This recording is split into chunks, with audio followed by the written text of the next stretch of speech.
नमस्कार दोस्तों, welcome to लक्ष्य तक। मध्य प्रदेश सामान्य ज्ञान या एमपी जीके के टॉप 20 एमसीक्यू जो कि एमपी पुलिस कांस्टेबल का जो एग्जाम आ रहा है उसके लिए बहुत महत्वपूर्ण है। ये प्रश्न आपके लिए एक टेस्ट की भी तरह, आप इनको लगाएं और कमेंट करके अपना स्कोर हमें ज़रूर बताएं। चैनल को सब्सक्राइब जरूर करें, लाइक करना ना भूलें।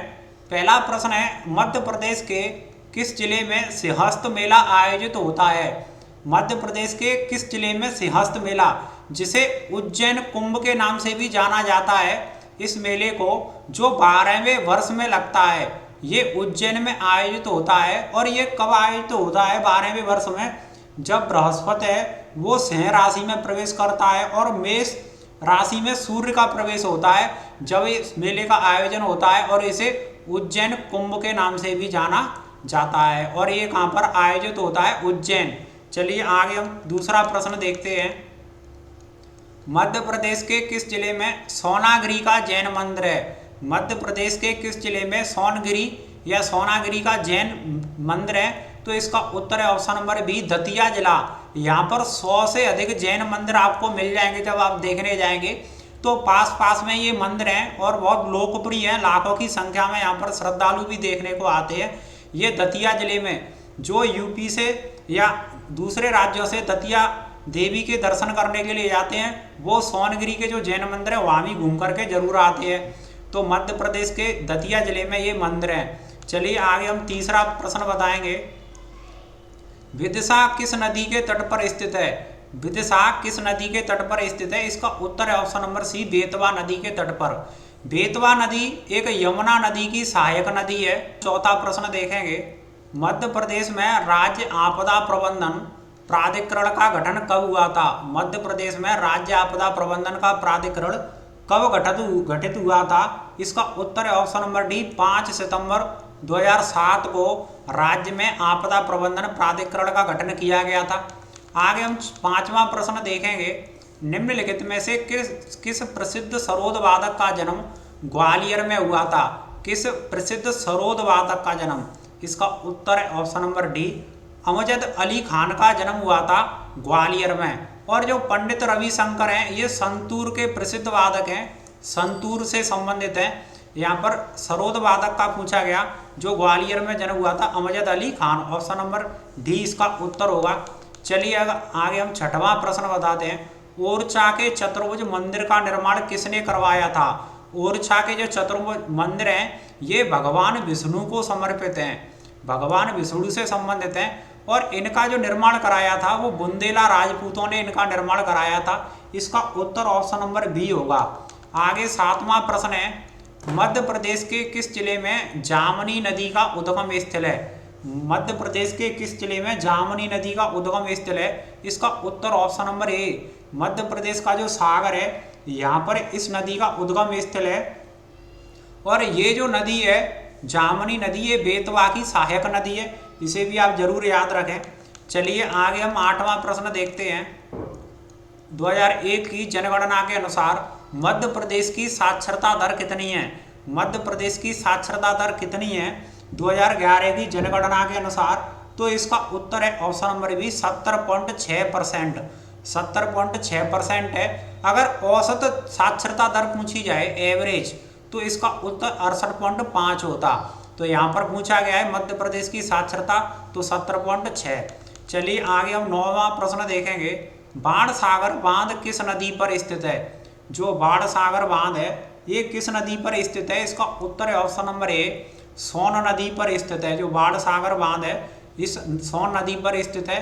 चलिए आगे 10वां, सतपुड़ा राष्ट्रीय उद्यान किस जिले में? जो सतपुड़ा राष्ट्रीय उद्यान है ये किस जिले में? तो इसका उत्तर है ऑप्शन नंबर सी, होशंगाबाद। जो सतपुड़ा की पहाड़ियाँ हैं उनसे ही प्रेरित है ये राष्ट्रीय उद्यान सतपुड़ा, जो कि होशंगाबाद जिले में। चलिए आगे हम 11वां प्रश्न देखते हैं। निम्नलिखित में से मध्य प्रदेश के प्रसिद्ध चित्रकार कौन है? निम्न में से मध्य प्रदेश के प्रसिद्ध चित्रकार कौन है? इसका उत्तर है ऑप्शन नंबर डी, शहीद हैदर रजा। ये मध्य प्रदेश के एक लोकप्रिय प्रसिद्ध चित्रकार हैं। चलिए आगे हम 12वां प्रश्न देखेंगे। निम्न में से मध्य प्रदेश किसका सबसे बड़ा उत्पादक है? निम्न में से मध्य प्रदेश में जो सबसे बड़ा उत्पादन है वो तिलहन का होता है, और सोयाबीन मध्य प्रदेश में सबसे ज़्यादा होता है सोयाबीन के मामले में, और उड़द अरहर के उत्पादन में भी मध्य प्रदेश का स्थान देश में पहला है।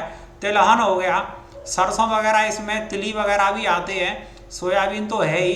तो तिलहन के उत्पादन में निम्न में से पूछा गया है, तो इसका उत्तर है तिलहन, मध्य प्रदेश में सबसे ज़्यादा उत्पादन होता है।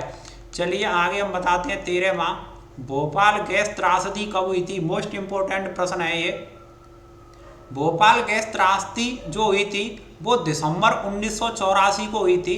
2 और 3 दिसंबर 1984 को ये त्रासदी हुई थी, और इसमें एक union carbide India limited company थी जिसमें 40 टन से भी ज़्यादा मिथाइल आइसोसाइनाइड जो गैस होती है, मिथाइल आइसोसाइनाइड,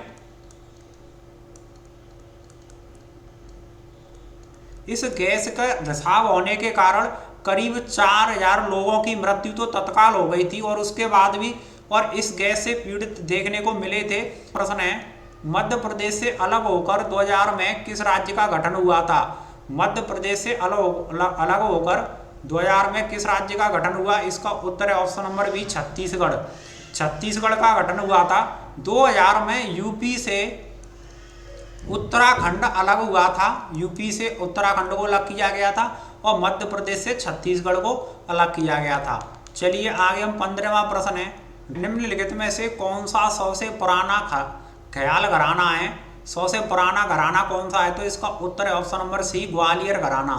सम्राट अकबर के समय में ये बहुत लोकप्रिय हो गया था, क्योंकि संगीत के सम्राट तानसेन इसी घराने से संबंधित थे। तानसेन है वो इसी घराने से संबंधित थे, और तानसेन का मकबरा भी ग्वालियर में। इसमें से सबसे पुराना घराना है ये ग्वालियर घराना। घराने का मतलब होता है एक कलाकारों का समूह, कलाकारों का समुदाय या समूह, और इसमें एक विशिष्ट संगीत शैली को बनाया जाता है, उससे एक महान गायक और संगीतकार निकल करके आते हैं। तो यहाँ पर सबसे पुराना घराना ग्वालियर घराना। चलिए आगे हम 16वां प्रश्न देख लेते हैं। आरबीआई के पूर्व गवर्नर रघुराम राजन का जन्म कब हुआ था?